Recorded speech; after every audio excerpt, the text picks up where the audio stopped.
It's Nolan.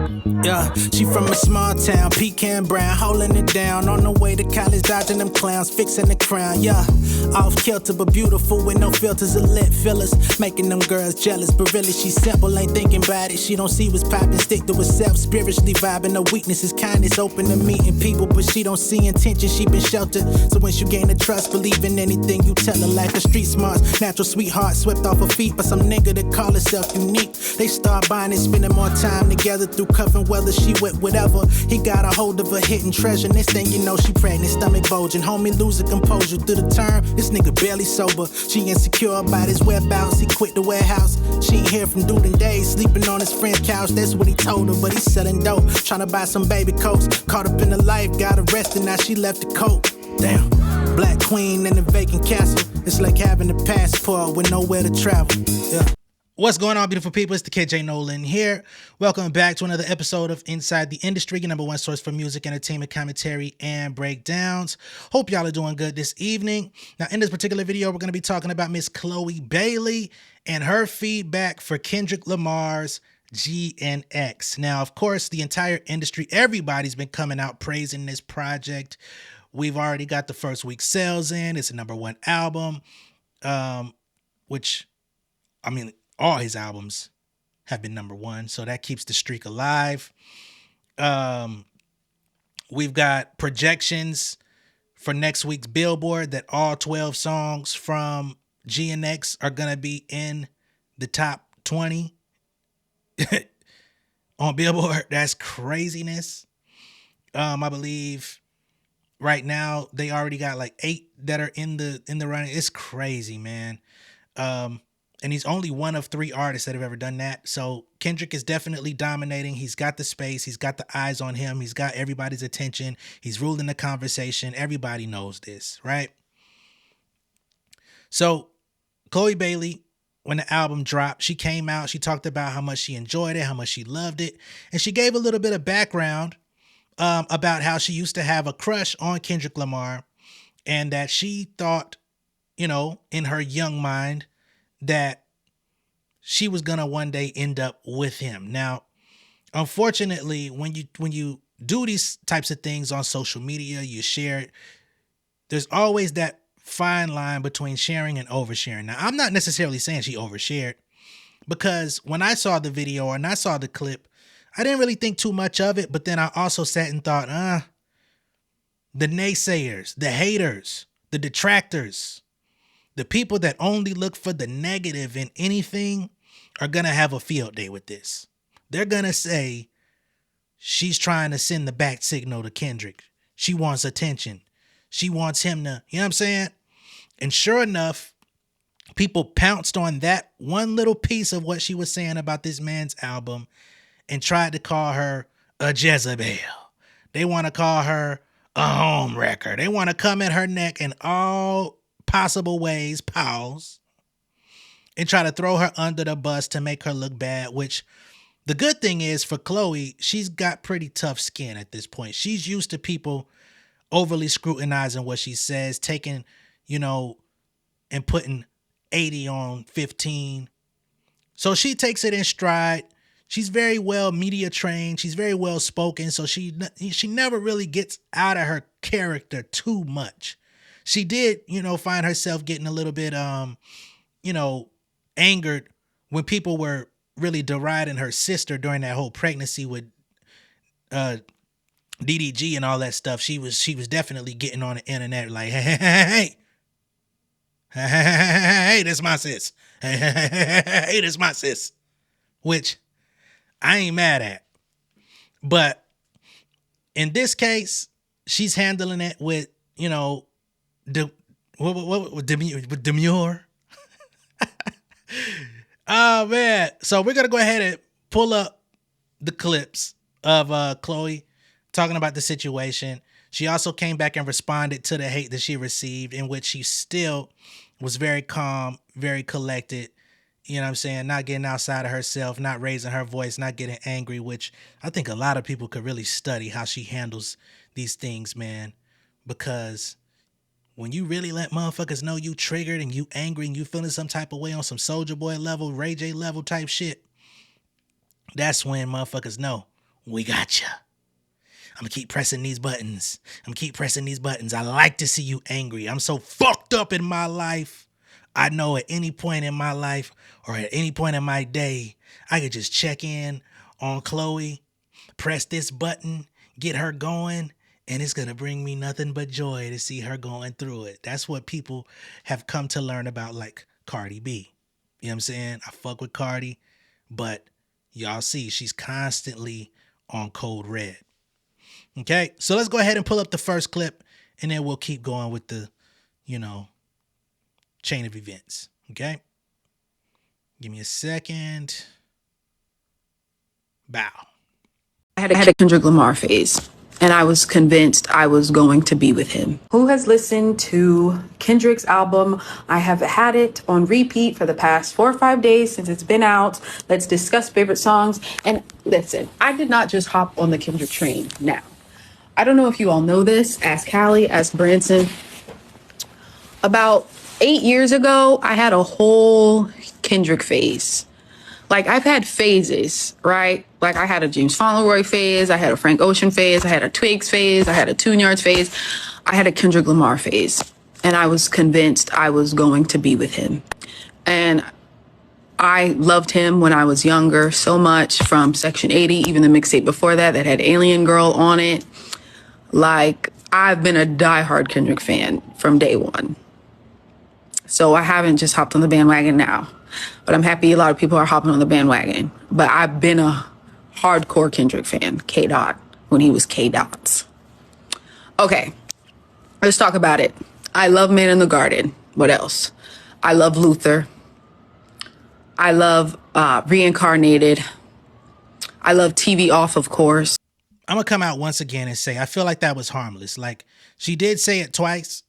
Well, I don't know if she said it twice, because I don't like the way niggas be cutting stuff up on social media, because they'll put the most compelling piece in the front, and then they'll start it over, and then they'll have to get there. But she basically reiterated it, whatever, that she used to be in love with Kendrick Lamar, and she said in her younger days, she definitely said younger days, which to me, if you go back, I mean, she ain't that motherfucking old, right? But I would assume she's talking about in her teenage years. Kendrick Lamar has been out professionally in most of our vision. We'll just say from Good Kid, Mad City. We're talking about 2012. So she's growing up within that time period. He's one of the more dominant figures in hip hop, and she's intelligent. She's a musical prodigy. She can write, sing, rap, produce. I'm not surprised that she was enamored by Kendrick Lamar and his talent, because she's a kindred soul, and she probably looked at him from an artistic perspective like that's the nigga I would love to be with, especially if we're talking about a teenager. I don't believe in motherfucking celebrity crushes, right? But when I was a teenager, nigga, you couldn't tell me shit about I wouldn't say teenager, I would say late teen, like 18 to 20 something, early 20s. Carrie Hilson was like, man, she's talented, she's pretty, you know what I'm saying? Like, wow. I was young-minded at that time. And then I seen her doing lap dances on stage, and I was like, damn it, man. That's a problem for me. And I grew the fuck out of that phase. You know what I'm saying? But nonetheless, like, I think we all can go back to a time in our life, and some motherfuckers are still living that way today. No judgment. Right? That have their chosen celebrity crush that they follow, keep up with, and have their lusty thoughts with in private, or maybe not so private, you know what I mean? But I didn't feel like she said that he was some beautiful man. She didn't say like, K. Dot call me. Like, there's so many ways that if she really wanted to be very blatant about that she could have. And there's actual celebrities that come out and do these types of things and are very vocal about how they see these things. Shit, y'all remember what's old girl name, man? I can't even remember. B. Simone, and how overt she was with her attraction to the baby. Like, this definitely was not that. And then she went right into the music talking about the songs that we all fuck with. Man in the Garden, Reincarnated, TV Off. She didn't even get to, in that clip, we didn't even get into all of the other shit that she was fucking with. But I don't see where she was wrong in any form or fashion. I just think we're in a space now where the Drake, and I hate to throw y'all out there because it's actually quite ridiculous. It's crazy to think. It is absolutely crazy to think that as a Drake fan, that you can't accept that other people are going to like Kendrick Lamar. This nigga has been hailed as a prodigy since the time he was plastered on a TV screen. He wasn't embraced in the same fashion that Drake was, but it was quite similar. From the moment that nigga got in front of the niggas was like, I need him around. Niggas put their arm around him, locked him in a headlock and said, nigga, come this way. Jump on this feature. Come be in the studio. Come hang out. What are you about? You know what I'm saying? This nigga done had Nike and Reebok collaborations in the duration of his career. How many people can you say have done that? You understand what I'm saying? So yeah, I'm not surprised that Chloe was attracted to him when she was a teenager and was like, that's her dude. Who gives a fuck?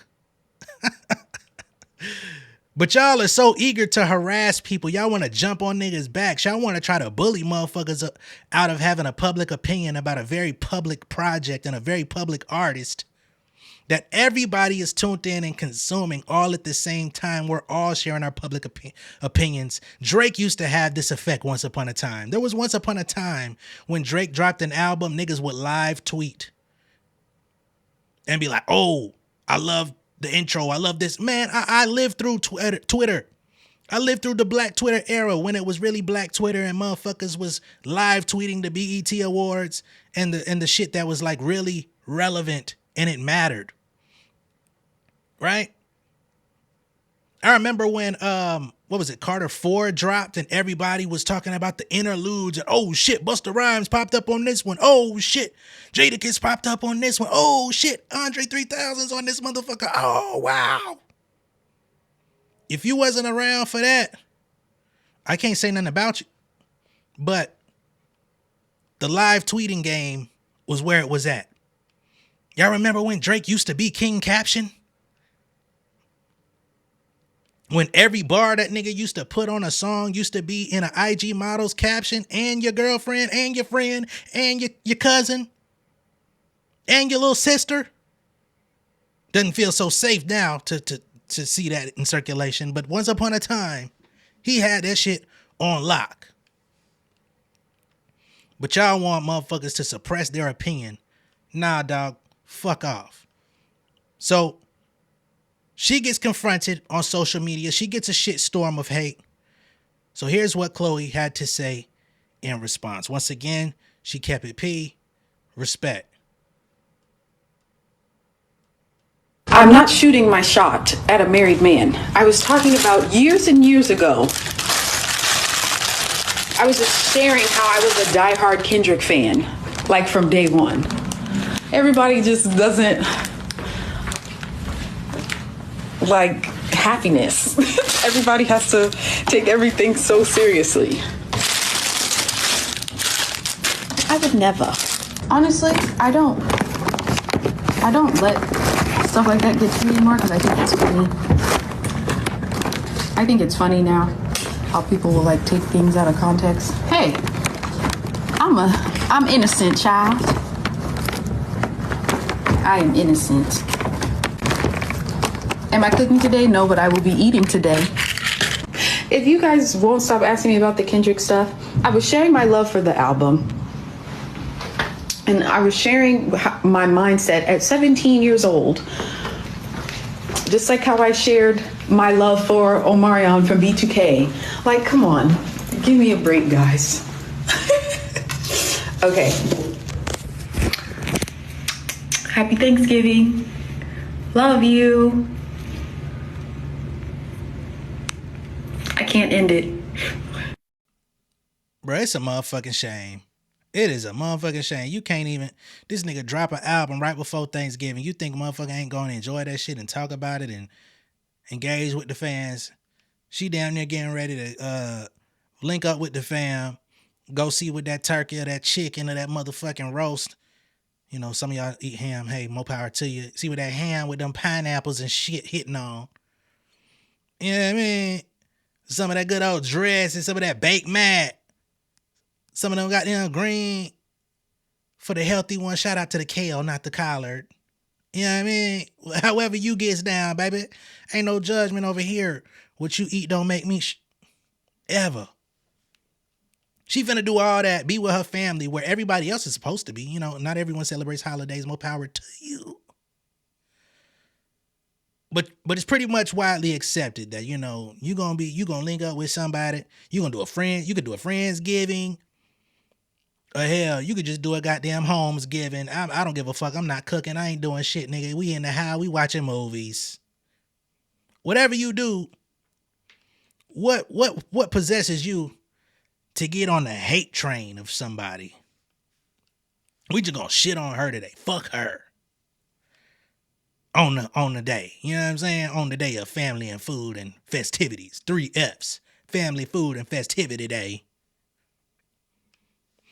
We gonna come at that girl next because she has an opinion about a pivotal album that everybody had been waiting on all year. Man, y'all gonna have to hey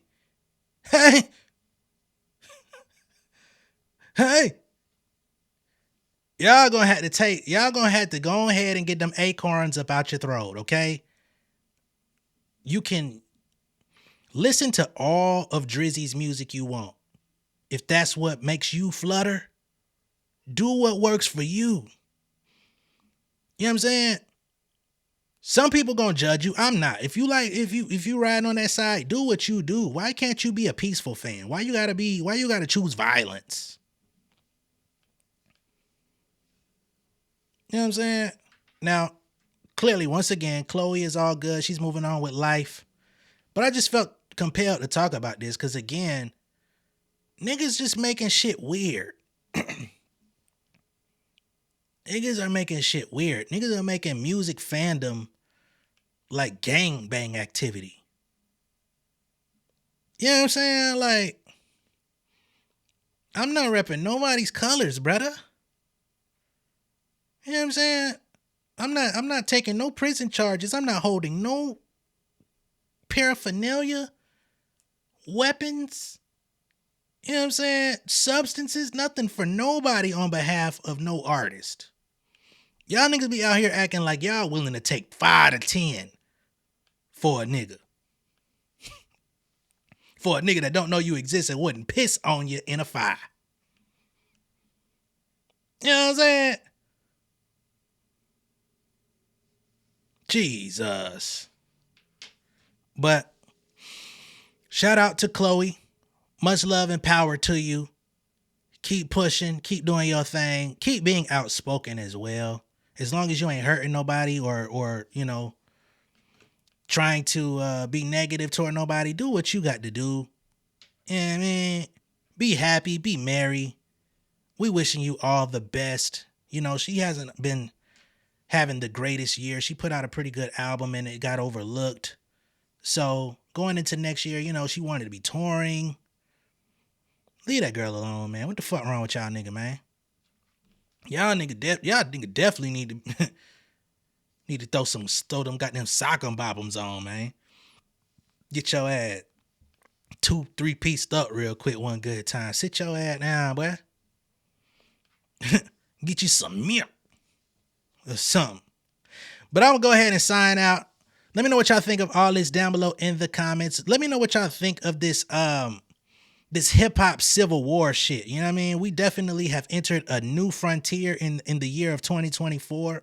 We've always had stands. It was only really a couple of artists that had like these really die hard stands that was like annoying. But now we've gotten to the point where everybody wants to be annoying, even in hives that aren't that important. You know what I'm saying? It's just like everybody wanna have a moment. Calm that shit down before you find your ass in a bad space, man. Live life, find love, be merry, eat good. You know what I'm saying? Love on your family until you can't no more. This shit goes by in a motherfucking blip. Ask your parents. Ask the ones that have gone. You know what I'm saying? They'll talk to you in the spiritual realm.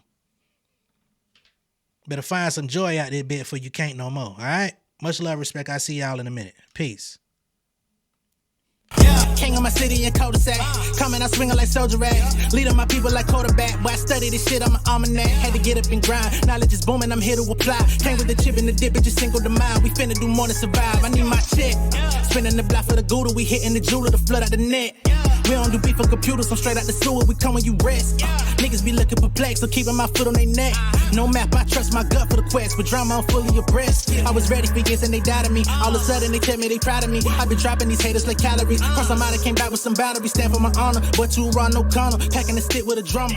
Wanna catch my bad, won't fumble. I done came too far to be humble.